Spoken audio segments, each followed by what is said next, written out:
Welcome back Telugu movie reviews. Raju weds Rambai movie review. ఈ మూవీలో అఖిల్ రాజ్, తేజస్విని జంటగా తెరకెక్కిన సినిమా రాజు వెడ్స్ రాంబాయి. ఈ మూవీకి సాయిలు కంపాటి డైరెక్షన్ వహించారు. ఈ మూవీ నవంబర్ 21న థియేటర్స్ లో రిలీజ్ కానుంది. మూవీ ఎలా ఉంది అంటే బాగుంది. ఈ మూవీ యొక్క స్టోరీ 2010లో జరిగిన ఒక యథార్థ సంఘటన. ఓ మారుమూల పల్లెటూరులో రాజు అలియాస్ అఖిల్ బ్యాండ్ కొడుతూ ఫ్రెండ్స్ తో సరదాగా తిరుగుతూ జీవనం సాగిస్తూ ఉంటాడు.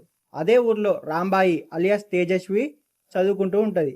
రాజు రాంబాయిని ఎప్పటి నుంచో ప్రేమిస్తూ ఉంటాడు. ఒకానొక సమయంలో తన ప్రేమను వ్యక్తపరుస్తూ ఆమెకు తెలిసేలా ప్రపోజ్ చేస్తాడు రాజు. మొదట ఇష్టం లేకపోయినా రాజు ప్రేమను చూసి ఇష్టపడుతుంది రాంబాయి. తండ్రి వెంకన్న అలియాస్ చైతు జొన్నలగడ్డ హాస్పిటల్లో గవర్నమెంట్ జాబ్ చేస్తాడు.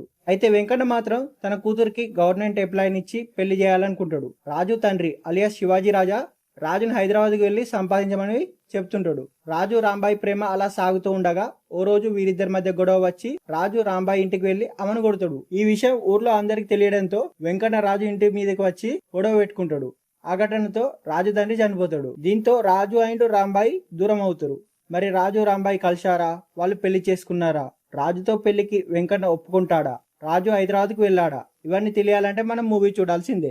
ఈ మూవీ యొక్క స్టోరీ విశ్లేషణ విషయానికి వస్తే ఓ పల్లెటూరులో జరిగిన ఒక యథార్థ స్టోరీ అని ఈ సినిమాను ప్రమోట్ చేశారు మేకర్స్. ఫస్ట్ హాఫ్ అంతా హీరో హీరోయిన్ మధ్య క్యూట్ లవ్ స్టోరీతో సాగుతుంది. ఈ మూవీ యొక్క స్టోరీ మొత్తం 2010 సంవత్సరం కావడంతో 90s కిడ్స్ ఈ లవ్ స్టోరీకి హీరో ఫ్రెండ్స్ మధ్య సన్నివేశాలకు బాగానే కనెక్ట్ అవుతారు. ఫస్ట్ హాఫ్ అంతా నవ్విస్తూ క్యూట్ లవ్ స్టోరీతో మెప్పిస్తూ సాగుతుంది.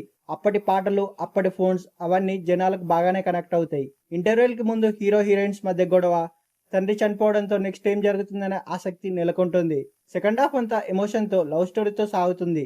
వెంకన్న వీళ్ళ ప్రేమను ఒప్పుకుంటాడా, ఏం చేశాడని వెంకన్న చుట్టూ రాసుకున్న సీన్స్ బాగుంటాయి. సెకండ్ హాఫ్ లో కూడా అక్కడక్కడ నవ్వించే ప్రయత్నం చేసిరు మేకర్స్. క్లైమాక్స్ ఎవరు ఊహించలేరు. ఇలా కూడా చేశారా అన్న ఆశ్చర్యం కలుగుతుంది. అయితే క్లైమాక్స్ అంతా ఫుల్ గా ఎమోషన్ చేయాలనుకున్నారు కానీ అంతగా వర్కౌట్ అవ్వలేదు.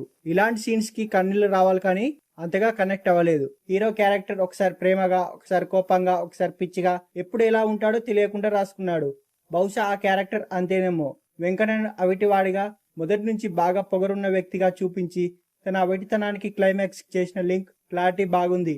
ఆ క్యారెక్టర్ బాగా రాసుకున్నారు. సెకండ్ హాఫ్ మాత్రం కొంచెం సాగదీశారు. నటీనటుల పర్ఫార్మెన్స్ విషయానికి వస్తే షార్ట్ ఫిలిమ్స్, వెబ్ సిరీస్లతో మెప్పించిన అఖిల్ ఈ సినిమాలో ఒక గ్రామీణ ప్రేమికుడి పాత్రలో తన ప్రేమ ఎక్కడ దూరం అవుతుందనే కోపంతో, బాధతో రగిలిపోయే పాత్రలో బాగా నటించాడు. కాకపోతే కొన్ని చోట్ల అది మరీ ఓవర్ యాక్షన్ అనిపిస్తుంది. వెంకన్న పాత్రలో అవిటివాడిగా చైతు జొన్నలగడ్డ చాలా బాగా నటించారు. ఏమీ చేయలేని అవిటివాడిగా పొగరుతో ఉండే పాత్రని బాగా పండించారు. కానీ సెకండ్ హాఫ్ లో కొంచెం సాగదీత అనిపిస్తుంది. మొత్తంగా రాజు వెడ్స్ రాంబాయి గ్రామీణ ప్రేమ కథ నవ్విస్తూనే మన టీనేజ్ ను గుర్తు చేస్తూ ఒక చిన్న ఎమోషన్ ని చూపించే ప్రయత్నం చేశారు. మూవీ మాత్రం బాగుంది. థియేటర్ లో చూడొచ్చు.